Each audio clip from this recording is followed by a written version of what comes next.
वजन है। और यहाँ गुरु की भूमि, गुरु की जन्मभूमि, गुरु के का जहाँ ये पूरा भारत है, वहां के लिए भेजे थे। आप उसकी वैल्यू निकाले, एक टन की कीमत आज कितनी है। सबसे पहले वो बॉम्बे बंदरगाह पे आई। उन दिनों वहां के चीफ मिनिस्टर सुशील कुमार शिंदे, जो महाराष्ट्र की चमार जाति से है, नाम उसका दूसरा, जैसे बाबा साहब की जाति महार थी, डॉक्टर B.R. अम्बेडकर, उन्होंने सम्मान किया, स्वागत किया। और ऐसे होते होते उत्तर प्रदेश आई। उन दिनों मायावती, बहन मायावती बाकी मुख्यमंत्री थी, उन्होंने उसका स्वागत सम्मान करके हरियाणा होते भेज दी। आज वो बल्ला डेरे में रखी हुई हिफाजत। और ये पालकी ऐसे नहीं मिली। ब्राह्मणों के साथ हर बार ब्राह्मण नीचा दिखाने की कोशिश करते थे। तो एक बार राजा को शिकायत की तो राजा ने ये कहा, भाई बात क्या है? कहते ये चमार होके ठाकुर की पूजा करता है। कहते इसको बुलाओ। बुलाए गए। कहा कि रविदास तुम ठाकुर की पूजा करता है? मैं ठाकुर की पूजा करता ही नहीं। मैं तो कुल मालिक को मानता हूं, या मेरे गुरु को मानता हूं, जिसने मेरे को मालिक से मिलने का रास्ता बताया। अब बहस हो गई। अब ब्राह्मणों को ये था कि हम इसको इस बात पर नीचा दिखाएं। कहता जी ऐसा है, गंगा किनारे चलो। राजा ने हुक्म दिया, भाई तुम्हारा फैसला गंगा के किनारे होगा, चलो। अब कहा कि क्या करना है? कहता है ये जो ठाकुर जो बोलते हो, इसको गंगा के दूसरे किनारे रख दो। रख दिया। रविदास इसको बुला ले तो हम इसको मान जाएंगे, महान संत है। गुरु रविदास जी ने कहा तो मैं तो इसको मानता नहीं, बुला कहां से लूं? फिर ब्राह्मणों ने कहा अच्छा अगर हम बुला ले तो मान जाएगा? गुरु जी ने कहा मान जाएंगे। गुरु जी तो जान अंतर्यामी थे, उनको पता था ये हो ही नहीं सकता। उन्होंने जंतर मंतर तंत्र हवन यज्ञ सब किए, वो मूर्ति हिली डुली नहीं। तब राजा ने कहा भाई रविदास तुम बुला के दिखाओ।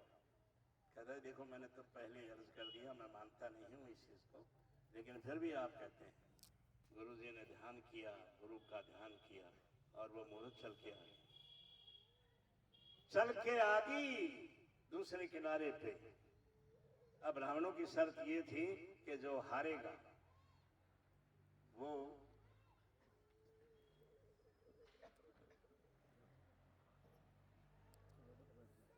हारा हुआ पालकी कंधे पे उठाकर और काशी शहर में घुमाया जाए। अब गुरुजी जीत गए थे, उन्हें पालकी में बिठाया, पूरे काशी शहर में जय जयकार के साथ घुमाया। ये वो पालकी है जो गुरुजी ने एक बहुत बड़ा संदेश देके और हमें कृतार्थ किया। तो एक बार फिर मैं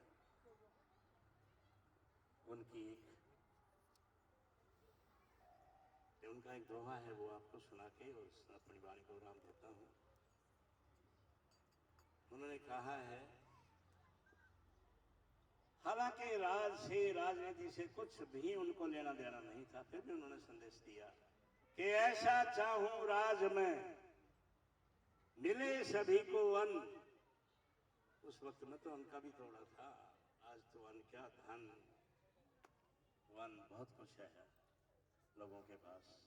मिले सभी को अन्न, छोटी बड़न सम बसे, छोटा हो बड़ा हो बराबर के रहे, रविदास रहे प्रसन्न, उसे रविदास प्रसन्न रहे।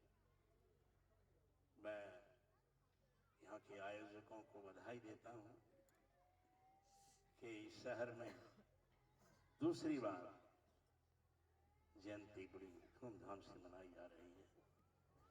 हमारे वर्ग को, हमारे लोगों को एक संदेश तो जाता है कि उस महान संत को याद हम 6 साल में एक दिन करते हैं, करते तो हैं, और उनको तो रोज किया जाए, हर सांस में किया जाए तो भी काम।